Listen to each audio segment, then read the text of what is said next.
1 year from today, Chicago voters will decide what direction to send the city. Will they give Lori Lightfoot another 4 years as mayor or choose a new path? WGN political reporter Tamon Bradley has a closer look at how far the first-time politician has come 3 years into her tenure at City Hall.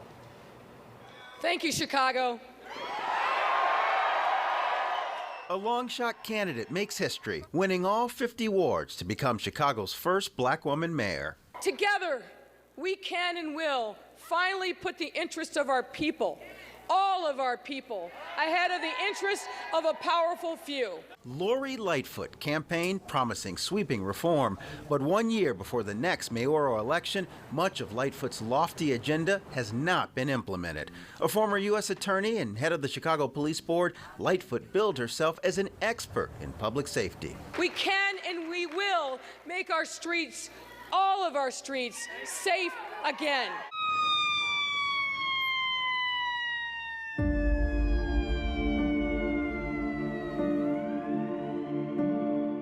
In 2021, Chicago violence soared to levels not seen in decades. More than 800 homicides, also more than 1,800 carjackings, the most of any large city. I terminated Eddie Johnson's employment as superintendent of the Chicago Police Department for cause effective immediately. After scandal forced out top cop Eddie Johnson, Mayor Lightfoot tapped former LA Police Chief Charlie Beck as interim police superintendent.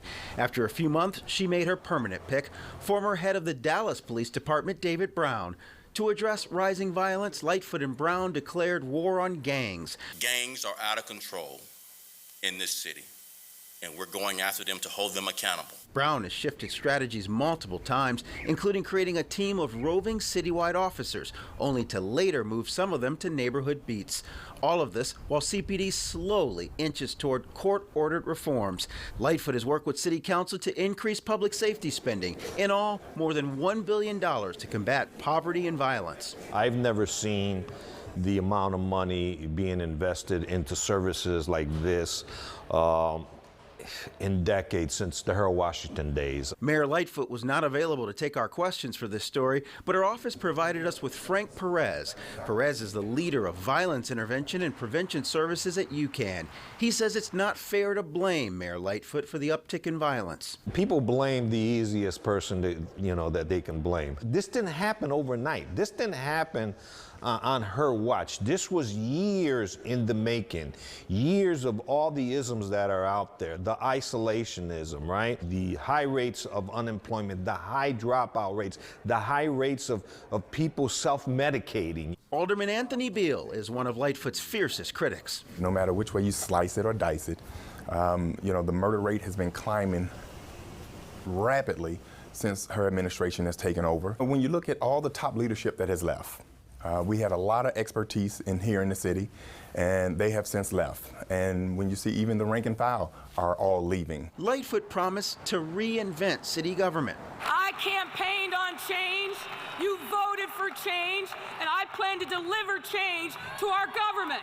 Lightfoot vowed to end automatic prerogative. Through executive order, the mayor did take away council members' power to block certain developments, grants, and permits, but she's failed to limit aldermen's power to change the zoning code. When COVID-19 swept through Chicago, Lightfoot leaned into the challenge, urging residents to stay home, coordinating a citywide response, and launching a team dedicated to helping black and brown residents get health care. But numerous departments and agencies have faced challenges. At the Park District, a lifeguard sexual abuse scandal. At the Law Department, questions about the treatment of Anjanette Young following a botched police raid carried out before Lightfoot took office.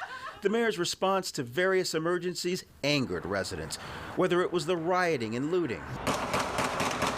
We are keeping it positive, but that does not mean we are giving in. Violent protests over statues. That statue is a symbol of white supremacy. Or organized retail theft along the Mag Mile. Lightfoot's confrontational style has been on full display. This is his FOP clown.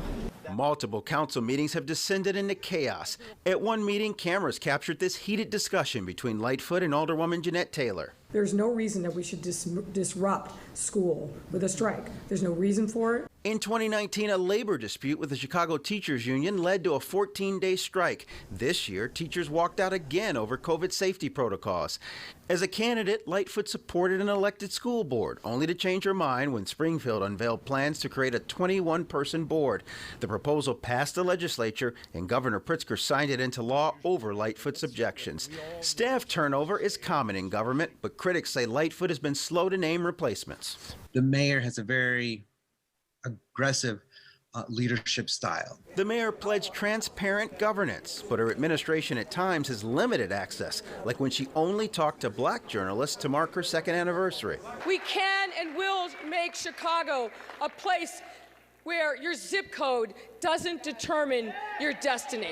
Hoping to revitalize historic neighborhoods, Mayor Lightfoot's Invest Southwest program has generated roughly $1.5 billion in commitments to 10 South and West Side communities. Housing, jobs, all that plays an important role. Alderman Beal says the money is welcome, but the community must have a greater say. The administration is trying to circumvent the aldermen, and they're trying to have one-offs by building one building in each one of these corridors and then stand up come election time and say, look what I've done in each one of these Invest Southwest corridors. Lightfoot inherited a nearly $1 billion budget shortfall, but in just a few years, thanks to an assist from the federal government, city spending increased by 30%. Lightfoot's most recent budget earned praise from supporters and detractors alike. After a turbulent 3 years, all signs point to Lightfoot seeking another term. Can Lori Lightfoot win re-election? That's for the voters to decide. I think it's going to be very difficult seeing the total unrest in the city, seeing the crime rate in the city, seeing all the strikes that we've had in the city, the murder rate in the city. But Lightfoot's backers say they understand the unprecedented challenges she inherited. She's tried the best she possibly can. She came into this job through no fault of her own with the stuff that the previous administrations for the last 30, 40 years left behind her. And because she's a woman, and I'll put it out there, because she's black, she's used that as the scapegoat. I believe that if she continues on this path, all right, things are gonna change. If she's reelected, then things are gonna change. Public and private polling shows voters think Lightfoot did a good job managing COVID-19. But violence is the #1 issue for Chicagoans, and voters blame Lightfoot. Her re-election, should she run, may well hinge on whether voters feel that she kept her promise to make the city safer. Tamon Bradley, WGN News.